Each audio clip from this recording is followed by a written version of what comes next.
Manchester City menyambut Liverpool bukan sekadar untuk memburu tiket semifinal. Ada beban yang jauh lebih besar dari itu. Tim asuhan Pep Guardiola sedang berdiri di ambang semifinal EFA Cup ke-8 secara beruntun. Sebuah catatan yang akan menempatkan mereka di wilayah sejarah yang sangat jarang disentuh klub modern. Ini bukan lagi soal menang atau kagak, ini soal apakah City benar-benar mampu menorehkan jejak yang cukup dalam untuk disandingkan dengan bab-bab tua sepak bola Inggris. Momentum mereka juga tidak datang dalam keadaan kosong. City baru saja menutup jeda internasional dengan gelar Carabao Cup, dan secara mental itu jelas memberi dorongan. Namun Guardiola buru-buru menarik rem. Ia tidak ingin timnya larut dalam rasa puas. Bagi Pep, trofi yang sudah diraih tidak boleh menjadi selimut hangat yang membuat pemain terlena. Setelah pesta kecil itu selesai, fokus langsung diarahkan ke Liverpool, lawan yang selama bertahun-tahun menjadi salah satu rival paling keras kepala dalam era kepelatihannya di Inggris. Di atas kertas, City memang punya bekal kepercayaan diri.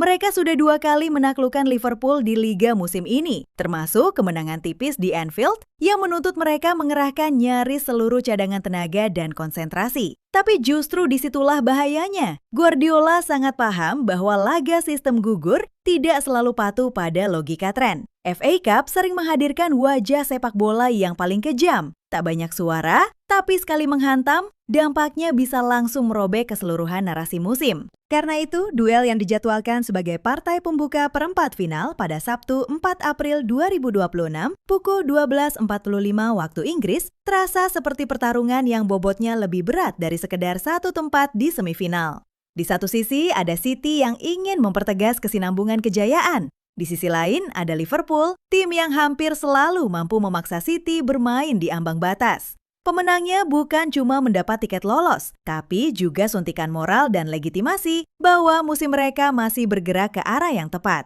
Kalau City berhasil lewat, mereka memperkuat keyakinan bahwa mesin Guardiola masih berdetak dengan suara yang sama kerasnya. Tapi kalau mereka jatuh, semua pembicaraan tentang konsistensi, dominasi, dan aura pemenang bisa berubah menjadi pertanyaan yang jauh lebih dingin. Apakah ini awal dari retakan? Di titik itulah laga ini menjadi besar. Bukan hanya karena FA Cup, tapi karena pertandingan ini seperti mengetuk dinding era Manchester City, lalu menunggu apakah gaungnya masih sekuat dulu. Phil Foden sedang berada di fase yang tidak nyaman. Bukan karena bakatnya menguap, melainkan karena untuk pertama kalinya dalam beberapa musim terakhir, status besar yang ia miliki tidak lagi otomatis menjaminnya tempat aman di pusat permainan Manchester City. Guardiola secara terbuka meminta Foden menemukan lagi versi terbaik dirinya jelang bentrok kontra Liverpool. Kalimat itu singkat, tetapi nadanya jelas. Ini peringatan, bukan sekadar dorongan biasa. Foden pernah dipuji sebagai wajah regenerasi City, produk akademi yang tumbuh menjadi simbol masa depan klub. Ia bahkan pernah memegang label pemain terbaik Premier League dan PEFA pada 2024. Tapi sepak bola level elit tidak memberi ruang nyaman terlalu lama. Musim ini, jumlah gol dan penampilannya belum cukup untuk meredam pertanyaan tentang seberapa besar pengaruhnya di laga-laga besar. Dalam tim sekompetitif City, statistik bukan satu-satunya ukuran. Ritme, intensitas, dan kemampuan menguasai momen jauh lebih menentukan. Guardiola juga memberi sinyal yang tidak bisa diabaikan. Persaingan di lini serang semakin rapat, termasuk dengan munculnya nama-nama yang sedang menanjak. Itu berarti, Foden tidak sedang melawan kritik dari luar saja, tapi juga sedang bertarung melawan tekanan internal yang sangat nyata. Dalam bahasa Pep yang khas, masa lalu tidak punya kuasa terlalu besar. Yang dihitung adalah siapa yang paling siap memberi dampak sekarang. Sorotan terhadap Foden bahkan sudah meluas ke level tim nasional. Ketika pembicaraan soal peluangnya di skuad Inggris mulai dipertanyakan, tekanan itu otomatis menjadi berlapis. Setiap penampilan bersama City kini terasa seperti sedang diawasi dengan 2 pasang mata sekaligus. Satu dari klub, satu lagi dari timnas. Dalam situasi seperti itu, satu laga bagus bisa memulihkan banyak hal. Tapi satu laga buruk juga bisa mempertebal keraguan yang sebelumnya masih samar. Justru karena itulah laga melawan Liverpool terasa seperti panggung yang sangat menentukan. Tempo akan tinggi, ruang akan sempit, dan keputusan harus diambil dalam sepersekian detik. Kalau Foden sanggup hidup di tengah tekanan seperti itu, narasi tentang dirinya bisa berubah total hanya dalam satu sore. Dari pemain yang mulai dipertanyakan menjadi sosok yang kembali merebut kendali. Namun, bila ia kembali tenggelam, kritik terhadap performanya akan terdengar semakin masuk akal. Dan untuk pemain sekelas Foden, momen paling berbahaya memang bukan ketika ia dikritik, melainkan ketika kritik itu mulai tampak sulit dibantah.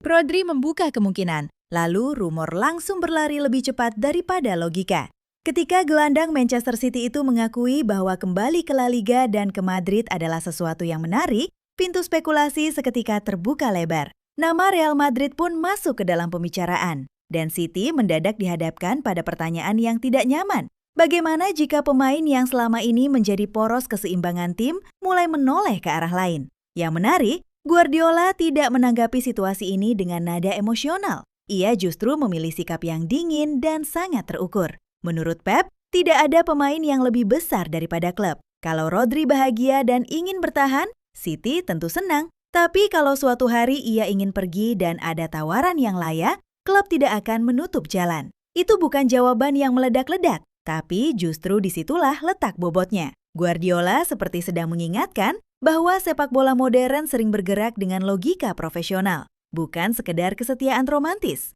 Meski begitu, sikap tenang itu bukan berarti City santai. Rodri bukan pemain yang bisa diganti hanya dengan belanja mahal dan sedikit optimisme. Ia adalah poros yang membuat permainan City tetap seimbang ketika laga mulai kacau. Sejak datang dari Atletico Madrid pada 2019, ia berkembang menjadi salah satu fondasi paling penting dalam struktur Guardiola. Ia bukan sekedar gelandang bertahan. Ia adalah penyangga yang menjaga ritme, arah, dan kewarasan permainan City. Rumor ke Real Madrid juga punya dasar manusiawi yang sulit diabaikan. Rodri lahir di Madrid, pernah bermain di Spanyol, dan secara terbuka mengakui ketertarikannya untuk suatu hari kembali ke sana. Dalam sepak bola, itu bukan sinyal kecil. Ada tarikan identitas, ada rasa pulang, dan ada juga magnet Real Madrid yang hampir selalu sulit ditolak, terutama bagi pemain asal Spanyol. Maka isu ini tidak sesederhana gosip transfer biasa. Ini menyentuh dua hal sekaligus. Kebutuhan City untuk mempertahankan pusat gravitasinya dan kemungkinan alami dalam perjalanan karir Rodri sendiri. Kalau Rodri bertahan, City mempertahankan jangkar yang menjaga kapal tetap stabil. Tapi kalau ia pergi, yang hilang bukan hanya kualitas individual. City akan kehilangan rasa aman di jantung permainan mereka. Dan di balik sikap tenang Guardiola, tampak jelas bahwa ia memahami satu hal penting. Ada pemain yang pergi lalu tim tetap berjalan normal, tapi ada juga pemain yang pergi dan membuat bentuk tim berubah total. Rodri termasuk golongan kedua.